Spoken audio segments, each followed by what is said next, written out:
कश्मीर अभियान के तहत ड्रग तस्करी के खिलाफ अपनी लगातार कार्रवाई जारी है। इस अभियान के तहत श्रीनगर पुलिस ने एनडीपीएस एक्ट 1985 के प्रावधानों के तहत 2 ड्रग्स तस्करों की लगभग 4 करोड़ की अचल संपत्ति जब्त की है।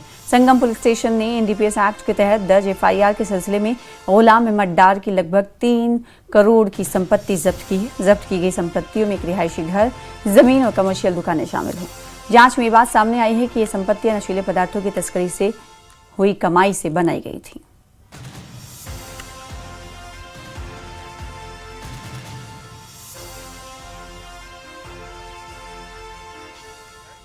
सांबा जिले के धाकीनाला क्षेत्र में हरे और सफेद रंग का एक गुब्बारा मिलने से स्थानीय लोगों में डर का माहौल बन गया है। गुब्बारे पर पीआईए अंकित था। जानकारी के अनुसार सबसे पहले स्थानीय निवासियों ने इस गुब्बारे को देखा और इसकी सूचना पुलिस को दी। सूचना मिलते ही थाना सांबा की टीम मौके पर पहुंची और गुब्बारे को अपने कब्जे में ले लिया।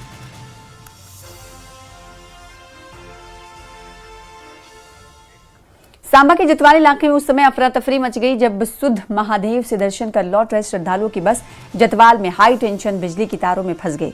हादसे के दौरान कई बिजली के पोल टूटकर सीधे बस पर गिर पड़े, जिससे पूरे इलाके में बिजली आपूर्ति पूरी तरह से ठप हो गई। बस में 47 श्रद्धालु सवार थे, लेकिन राहत की बात यह रही कि सभी यात्री पूरी तरह सुरक्षित हैं और किसी तरह का जानी नुकसान नहीं हुआ है। घटना के बाद मौके पर लोगों की भारी भीड़ जमा हो गई। सूचना मिलते ही पुलिस मौके पर पहुंची और स्थिति को नियंत्रण में लिया। स्थानीय लोगों और पुलिस की संयुक्त कोशिशों से फंसी हुई बस को सुरक्षित बाहर निकाल लिया गया। तारें डाउन थी तो गाड़ी के साथ तारें लगी तो पोल नीचे गिर गया। तो कितनी सवारियां सर? 47 सवारियां थी। सब सेफ हैं? हाँ सेफ। तो यहाँ पर मौके पर पुलिस भी यहाँ पर पहुंची है? हाँ हमारे आने के बाद पहुंची। तो मतलब कि कहाँ से कहाँ सवारियां ये सुध माह से वापिस आ रहे थे। देखिए, जतवाल लिंक रोड जो ऊपर बुलूनी को जाता है, वहाँ हमारी बस जो सुध महादेव से हमारे गांव के जो श्रद्धालु गए थे वो वापिस आ रहे थे और जो तार का लेवल नीचे होने की वजह से बस तार में फंस जाती है और उसका इम्पैक्ट इस तरह से रहता है कि 50 से 100 मीटर पीछे जितने भी पोल्स थे सारे टूट के नीचे गिर जाते हैं। गनीमत उसमें ये रही कि पीछे कोई इंसान नहीं था और जो 47 सवार थे जो बस में उनको भी कोई इंजरी नहीं होती है। तो मैं कहूँगा कि बहुत बड़ा हादसा जो है वो टला है और इट्स वेरी इंपॉर्टेंट कि लोगों को, जो डिपार्टमेंट के लोग हैं, उनको असेस करना पड़ेगा कि क्या चीज़ें हम सही कर सकते हैं। और डोडा जिले के भदरवा में 2 दिन तक चला लैवेंडर फेस्टिवल 2026 सफलतापूर्वक संपन्न हुआ है। आखिरी दिन केंद्रीय मंत्री डॉक्टर जितेंद्र सिंह ने मीडिया प्रतिनिधियों के साथ एक अहम प्रेस कॉन्फ्रेंस की, जिसमें उन्होंने सड़क संपर्क, पर्यटन, जल आपूर्ति, बिजली और कुल मिलाकर बुनियादी ढांचे के विकास में सरकार की उपलब्धियों पर प्रकाश डाला। उन्होंने कहा कि 2014 से प्रधानमंत्री मोदी के नेतृत्व में इस क्षेत्र में अभूतपूर्व विकास और बदलाव हुआ है और सार्वजनिक सेवाओं और आर्थिक अवसरों में काफी सुधार आया है। डॉक्टर सिंह ने चुनाव घाटी में रोजगार, पर्यटन और उद्यमिता को बढ़ावा देने में लैवेंडर क्रांति की भूमिका पर भी जोर दिया। CSIR के 37 अलग अलग इंस्टीट्यूट्स हैं। हर एक ने कोई ना कोई सक्सेस स्टोरी दुनिया के आगे रखी है। जम्मू में IIIF जिसने लैवेंडर की मूवमेंट शुरू की, पर्पल रेवोल्यूशन को जन्म दिया, बैंगनी क्रांति को जन्म दिया, जिसको देश विदेश में मान्यता प्राप्त हुई और उसको भी मोदी जी ने बढ़ावा दिया, जबकि उन्होंने मन की बात में बड़े विस्तार में इसका जिक्र किया। यहाँ तक कि ये भी समझाया कि दूर दराज का एक पहाड़ी जिला है डोडा, जहाँ पर एक छोटा सा कस्बा है भदरवा, वहाँ के किसानों ने एक सफल प्रयोग किया। इसी तरह हमारा दूसरा इंस्टीट्यूट है पालमपुर में। वहाँ जो ट्यूलिप इजाद हुआ, प्रधानमंत्री मोदी जी ने अयोध्या में अपनी प्रार्थना के दौरान उसको अर्पित किया। और अभी हाल ही में नामो 108 हमारे लखनऊ के इंस्टीट्यूट के द्वारा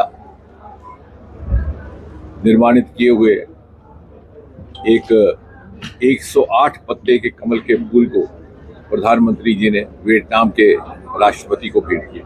तो कहने का तात्पर्य ये कि गत 12 वर्षों में विज्ञान, प्रौद्योगिकीकरण, इनोवेशन, स्टार्टअप्स को जिस तरह की सर्वोच्च प्राथमिकता प्रधानमंत्री मोदी जी ने दी है, उसी का ये परिणाम है कि आज हम आपके सामने बैठे और आप हमें ये हमारे साथ रूबरू हैं इस चर्चा में। ये हमारा चौथा लैवेंडर फेस्टिवल है और आज आपने देखा कि किस प्रकार का उत्साह था कि पूरे देश से इंडस्ट्री हाउसेज यहाँ पर आए हैं।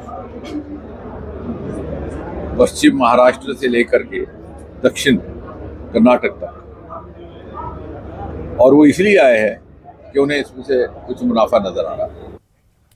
वेदर एक्सपर्ट सोनम लोटस ने आने वाले मानसून सीजन से पहले एक बार फिर चेतावनी दी। उन्होंने कहा कि ग्लोबल वार्मिंग और जलवायु परिवर्तन का बुरा असर इस इलाके में साफ दिख रहा है, जिससे मौसम का हाल और भी अनिश्चित और खतरनाक हो सकता है।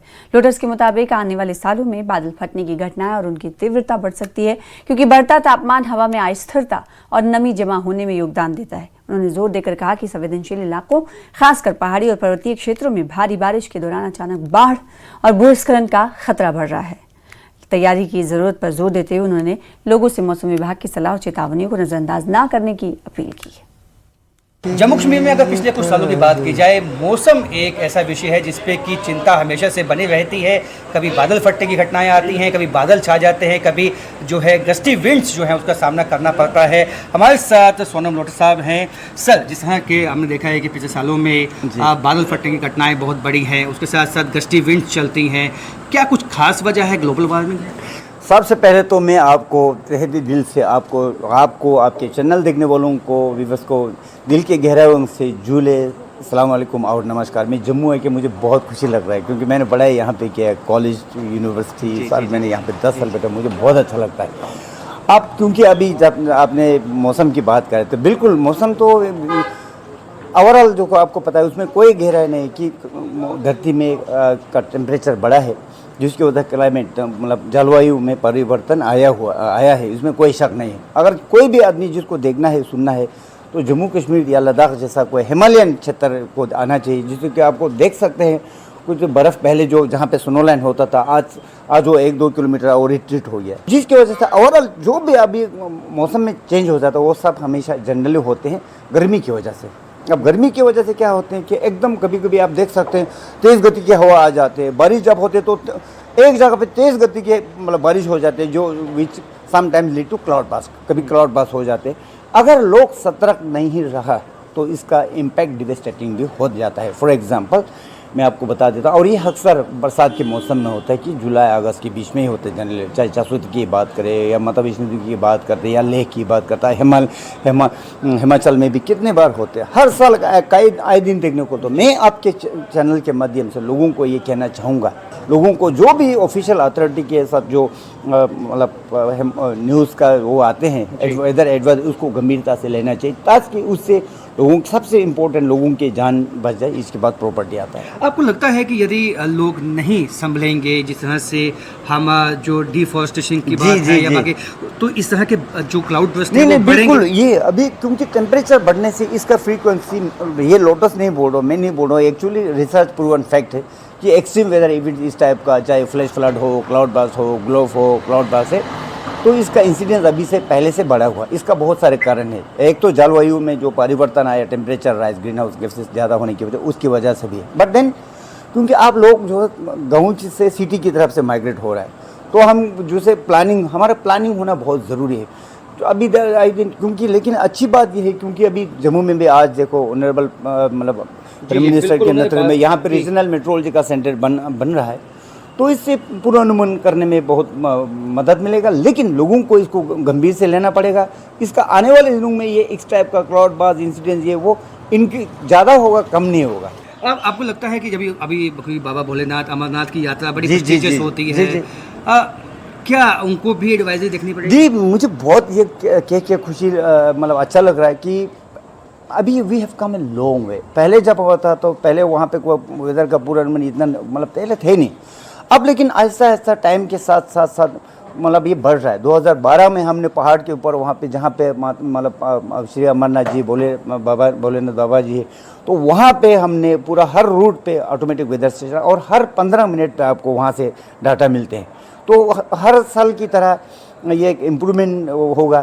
तो इसके लिए अभी भी मशीनें वगैरह हमारा अभी इन प्लेस है और लगेंगे। जैसे बादल फटने की घटनाओं को हम टाल नहीं सकते, टाल कैसे, फटना तो पड़ेगा, आप उसको रोक नहीं सकता है, क्योंकि बादल जब फटेगा तो वो तो फटेगा, आपको उसको कैसे रोकेंगे मतलब। बट क्योंकि टेक्नोलॉजी इतना है तो हम लोगों को पहले चेतावनी दे सकता। अब चेतावनी भी देंगे, हम वार्निंग देंगे, लोग इसको देखेगा नहीं, इसको एडवर्स मतलब इसको इग्नोर करेगा तो इसका एडवर्स इम्पैक्ट भी कभी होता है। तो लोगों को इसको सीरियसली लेना बहुत ही ज़रूरी है। लोगों को संजीदगी से लेना होगा। जितनी भी आपको मौसम के रिलेटेड कोई एडवाइजरी आती है उसको ध्यान से देखें, ना बल्कि देखें, अमल कीजिए, क्योंकि बादल फटने की घटनाएं जो हैं वो ग्लोबल वार्मिंग के चलते आगे भी हो सकती हैं। राजन वैद, न्यूज़ 18 जम्मू।